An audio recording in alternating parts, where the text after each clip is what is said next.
Black and white நேயர்களுக்கு அன்பான வணக்கம். நம்மோட திரை விமர்சகர் திரு ராஜகம்பீர் நின்றுருக்காங்க. சார் வணக்கம். வணக்கம். சமீபத்தில் பறந்து போ கிட்டத்தட்ட கவிதை நூலினுடைய பேர் மாதிரியே இருக்குது.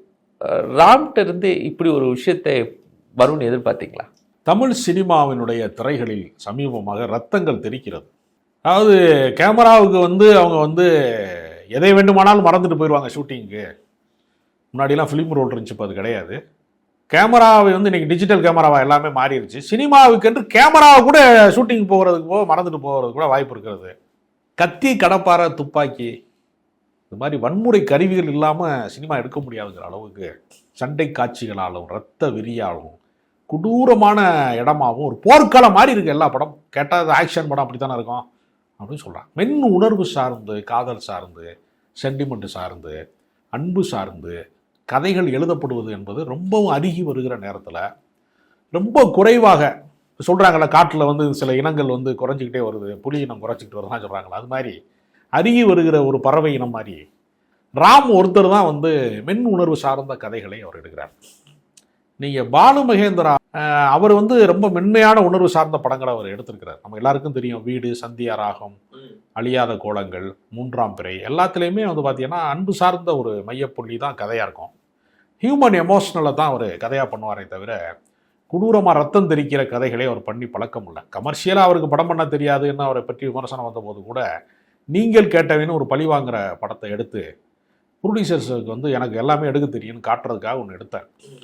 ஆனால் நல்ல வேலை அது ஆடியன்ஸை பழி வாங்குகிற கதையாக இருந்துச்சே தவிர அதுவும் இன்ட்ரெஸ்டிங்கான படமாக தான் இருந்துச்சு. நல்ல சாங்ஸ்லாம் இருக்கும். அப்படிப்பட்ட படங்களை எடுத்த அந்த இயக்குனர் அவர்கிட்ட இருந்து வந்த பாலாவில் இருந்து, வெற்றிமாறனில் இருந்து எல்லாருமே பார்த்தீங்கன்னா டெரரான கதையில தான் எடுக்கிறாங்க. இன்னும் சொல்லப்போனால் ரத்தம் சிந்துகிற கதையை தான் எடுக்கிறாங்க. வெற்றிமாறனுக்கு கொஞ்சம் சமூக அக்கறை சார்ந்த வன்முறை காட்சிகளை வைக்கிறாரு. சமீபத்தில் விடுதலை மாதிரி படங்களை அவர் கேட்குறாரு. ஆனால் தனி மனித சைக்கோத்தனத்தை, மனப்பிறழ்வை, அதுக்குள்ளே இருக்கிற வன்முறையை பாலா படங்கள் பண்ணார். அந்த ட்ரெண்ட் செட்டிங் ஏறத்தால முடிவுக்கு வந்துருச்சு. இப்போ பார்க்குறதுக்கு அந்த ஆடியன்ஸ்லாம் இப்போ கிடையாது. அதனுடைய பாலாவின் தொடர்ச்சி தான் சசிகுமார், அமீர் எல்லாருமே ஒரு தனி மனித வன்முறையினுடைய ஒரு குரூரத்தினுடைய இதை யதார்த்தத்தை காமிச்சாங்க. அது அந்த ட்ரெண்ட் செட்டிங் ஏறத்தால முடிவுக்கு வந்துச்சு. அது நல்லதுன்னு நினைக்கிறேன் தமிழ் சினிமாவுக்கு.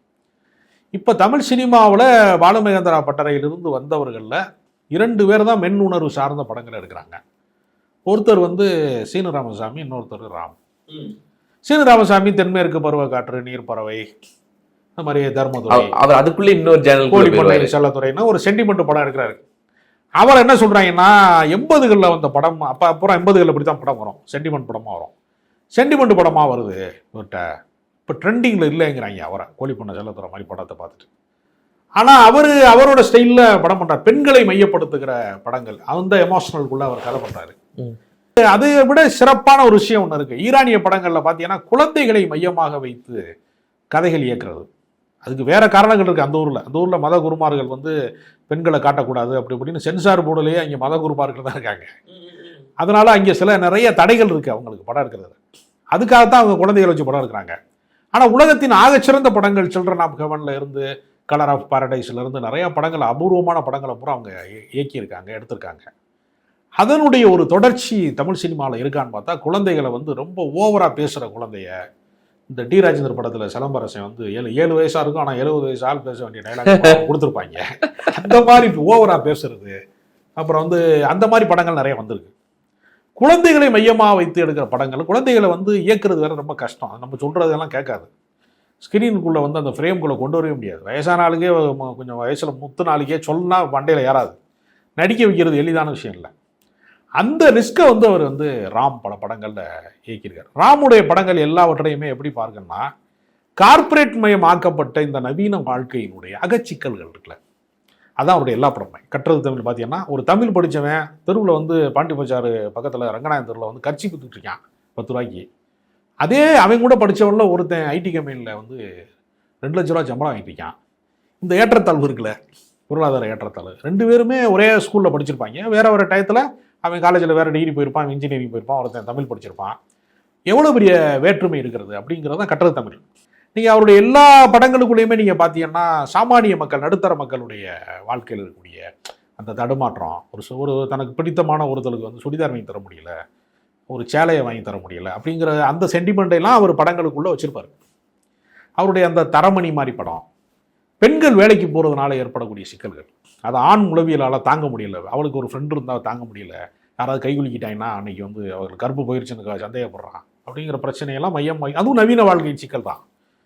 அப்போ இந்த குழந்தை வளர்ப்பும் சிக்கலுக்குள்ளதாக மாறுது. குழந்தை வளர்ப்பில் வந்து எல்லாரையுமே முதல்ல வந்து ரேஸ் குதிரையை தயார் பண்ணுறது மாதிரி தயார் பண்ணுறாங்க. போய் நாமக்கல்ல கோழி பண்ணை மட்டும் கிடையாது, மெட்ரிகுலேஷன் ஸ்கூலும் நிறையா வச்சுருக்கிறாங்க. எல்லாத்தையுமே தங்க முட்டை போட வைக்கணும் எல்லா கோழியும் நினைக்கிறாங்க. ஒவ்வொரு குழந்தையினுடைய கற்றல் திறன் மாறுபடும்ல. ஒருத்தருக்கு வந்து பிரில்லியண்டாக இருப்பான், ஒருத்தன் சுமாராக இருப்பான், வேற விஷயத்தில் திறமை இருக்கும். ஆனால் நீ படின்னு அவனை போட்டு டார்ச்சர் பண்ணுறாங்க. குழந்தைகள் வளர்ப்பு, இப்போ குழந்தைகளுடைய உலகம் காணாமல் போயிட்டே இருக்கு. அந்த குழந்தைகள் வந்து தெருவில் போய் விளையாட முடியல, பொழுதி படிச்சிடும் போகாதங்கிறான்.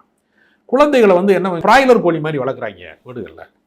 அதுகளை ரொம்ப செல்லம் கொடுக்குறோங்கிற பேரில் அதுகளுக்கு ஒரு வேறு உலகமே இல்லை. அது கிளிகளை பார்க்குற, இந்த பறவைகளை பார்க்குற, நாய்க்குட்டியை கொஞ்சிற, அப்படி அந்த ஒரு சராசரி வாழ்க்கை இருக்குல்ல, நினச்ச விளையாட்டை விளையாடுற, அந்த நீச்சல் குளத்தில் நீச்சல் அடிக்கிறதில்ல, குளக்கரையிலையோ அல்லது ஆத்தங்கரையிலையோ இயற்கையை ரசிக்கக்கூடிய வாய்ப்பு கூட இந்த வாழ்க்கையில் இல்லை.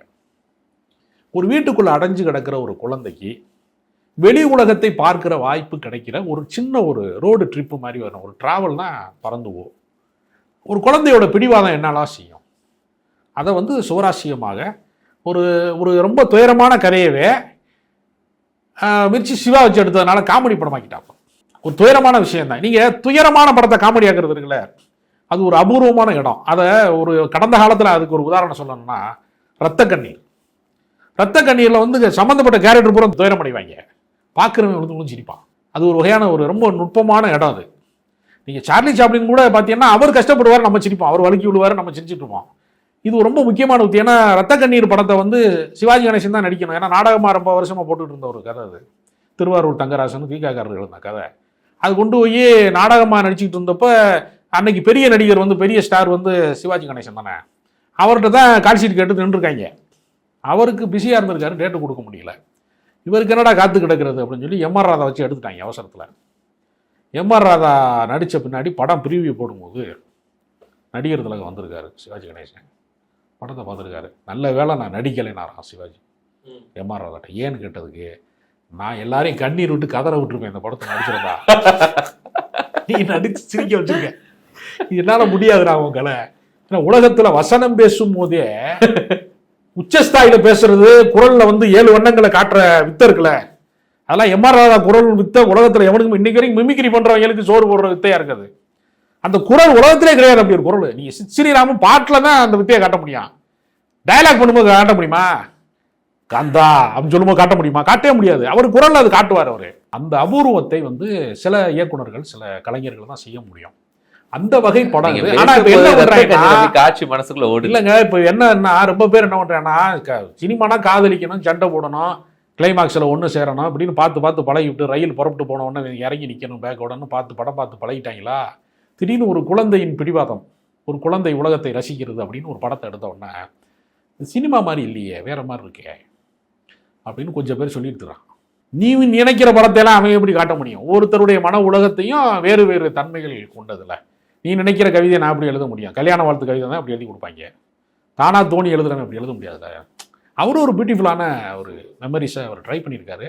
ஒரு வித்தியாசமான ஒரு படம். உண்மையாகவே ரொம்ப ராம்ல திரை எப்படி இருக்கணும் அப்படிங்கிற நிறைய விஷயத்த சொல்லியிருக்கீங்க. ரொம்ப மகிழ்ச்சி சார். நேயர்களே, மற்றும் ஒரு நிகழ்ச்சி சந்திக்கலாம். நன்றி.